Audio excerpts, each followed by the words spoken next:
Hello, ಎಲ್ಲರಿಗೂ ನಮಸ್ಕಾರ. ಎಲ್ಲರೂ ಹೇಗಿದ್ದೀರಾ? ಒಂದೊಳ್ಳೆ ರೆಸಿಪಿ ತೊಗೊಂಡು ಬಂದಿದ್ದೀನಿ ನಾನು. ಏನು ಅಂದರೆ ನೋಡಿ, ಡಯೆಟ್ ಮಾಡೋರ್ಗಂತೂ ಇದು ಹೇಳಿ ಮಾಡಿಸ್ದಂಗಿರುತ್ತೆ.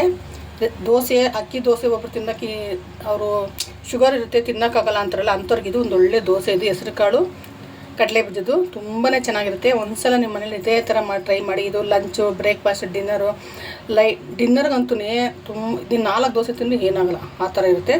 ತುಂಬ ಚೆನ್ನಾಗಿರುತ್ತೆ. ಒಂದ್ಸಲ ನಿಮ್ಮ ಮಕ್ಕಳು ಮಾಡ್ಕೊಳ್ಳಿ. ದೊಡ್ಡವ್ರಿಗಂತೂ ಇದು ಬೇಕೇ ಬೇಕು ಈ ಥರ ದೋಸೆ. ಹೆಲ್ದಿ ದೋಸೆ ಇದು. ಆ ಜೊತೆಗೆ ಒಂದು ಟೊಮೊಟೊ ಚಟ್ನಿ ಮಾಡಿದ್ವಿ. ಹೇಗೆ ಮಾಡಿ ಅಂತ ನೋಡಿ, ಹೇಗೆ ಮಾಡಿ ಅಂತ ಒಂದ್ಸಲ ನೀವು ಲಾಸ್ಟ್ವರೆಗೂ ನೋಡಿ ಕ್ಲಿಪ್ಪಿಂಗ್ ನೋಡ್ಕೊಂಬನ್ನಿ.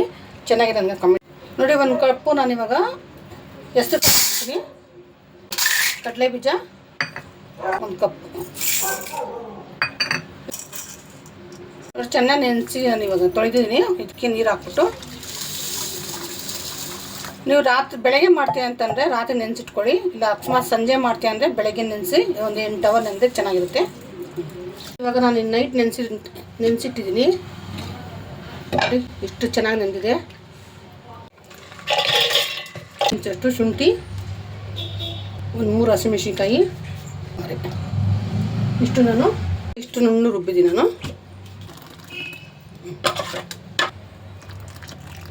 ಒಂದು 3 ಸ್ಪೂನಷ್ಟು ನೀರು ಹಾಕಿದ್ರೆ ಸಾಕು. ಇದಕ್ಕೆ ಯಾವ ರುಚಿಗೆ ತಕ್ಕಷ್ಟು ಉಪ್ಪು ಚೆನ್ನಾಗಿ ಮಿಕ್ಸ್ ಮಾಡೋಣ. ಇಷ್ಟು ನುಣ್ಣಗಾದ್ರೆ ಸಾಕು. ಇವಾಗ ಇದನ್ನು ಪಕ್ಕಕ್ಕೆ ಇಟ್ಬಿಟ್ಟು ಒಂದೊಳ್ಳೆ ಇದಕ್ಕೊಂದು ರೆಡ್ ಚಟ್ನಿ ನಾನು ಫಸ್ಟು 1-2 ಸ್ಪೂನಷ್ಟು ಉದ್ದಿನಬೇಳೆ ಉಟ್ಕೊತೀನಿ ಕೆಂಪುಗೆ. ಎಣ್ಣೆ ಹಾಕೋದು ಬೇಡ ನೋಡಿ. ಇಷ್ಟು ಕೆಂಪಾದ್ರೆ ಸಾಕಿದು. ಇವಾಗ ನಾನು ಇದಕ್ಕೆ ನಾನು ಒಂದು 3 ಸ್ಪೂನಷ್ಟು ಎಣ್ಣೆ ಹಾಕ್ತೀನಿ. ಇದಕ್ಕೆ ಟೊಮೊಟೊ ಸ್ವಲ್ಪ ಎಣ್ಣೆಲೇ ಬಾಯ್ಲ್ ಆಗಬೇಕು. ಚೆನ್ನಾಗಿದೆ ಎಣ್ಣೆಲೆ ಸ್ವಲ್ಪ ಬೇಳೆ. ಇದ್ರ ಜೊತೆ ನಾನು 3 ಹಸಿಮೆಣಸಿನ್ಕಾಯಿ, ಬೆಳ್ಳುಳ್ಳಿ ಇಷ್ಟು ಚೆನ್ನಾಗಿ ಎಣ್ಣೆಲೆ ಅದು ಫ್ರೈ ಆಗುತ್ತೆ ನೋಡಿ. ಇವಾಗ ನಾನು ರುಚಿಗೆ ತಕ್ಕಷ್ಟು ಉಪ್ಪು ಹಾಕ್ತೀನಿ. ಇವಾಗಲೇ ಸ್ವಲ್ಪ ಚೆನ್ನಾಗಿದು ಸಾಫ್ಟ್ ಆಗಿದೆ. ಇಷ್ಟಾರೆ ಸಾಕಿದು.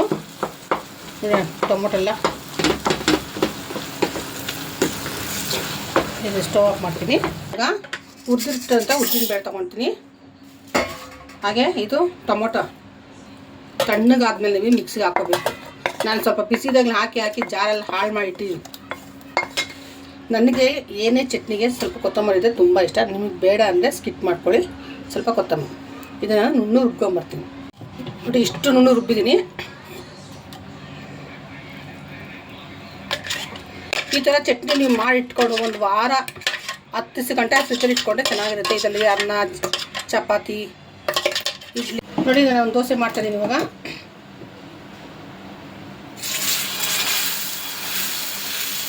ಎಷ್ಟು ನೀಟಾಗಿ ಬರ್ತದೆ, ತೆಳ್ಳಗೆ ನೋಡಿ.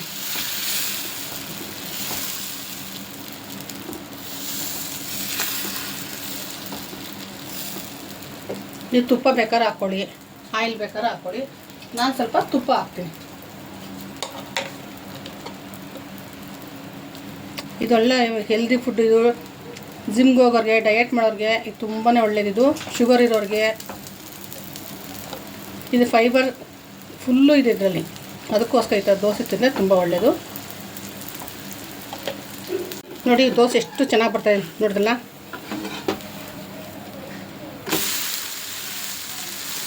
ಇದು ಯಾರು ಹೆಸ್ರು ಕಾಳು ದೋಸೆ ಅಂತ ಯಾರು ಹೇಳಿ, ಅಷ್ಟು ಚೆನ್ನಾಗಿ ಬರ್ತಾರೆ ನೋಡಿ. ಎಷ್ಟು ನೀಟಾಗಿ ಬರ್ತಾಯಿದೆ ಅಂತ ನೋಡಿದ್ರೆ. ಬಿಸಿ ಬಿಸಿ ದೋಸೆ, ಅದ್ರ ಜೊತೆಗೆ ಇದು ಟೊಮೊಟೊ ಚಟ್ನಿ ಹೇಗಿದೆ ನೋಡಿ. ನನ್ನ ಮಗಳು ಕೊಡ್ತೀವಿ, ಟೇಸ್ಟ್ ಮಾಡ್ತಾವಳಿ ಮಗಳು.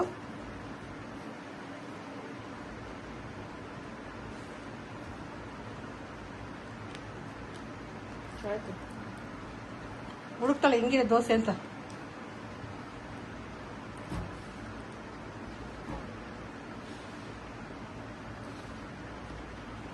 ಎಮ್ಮೋ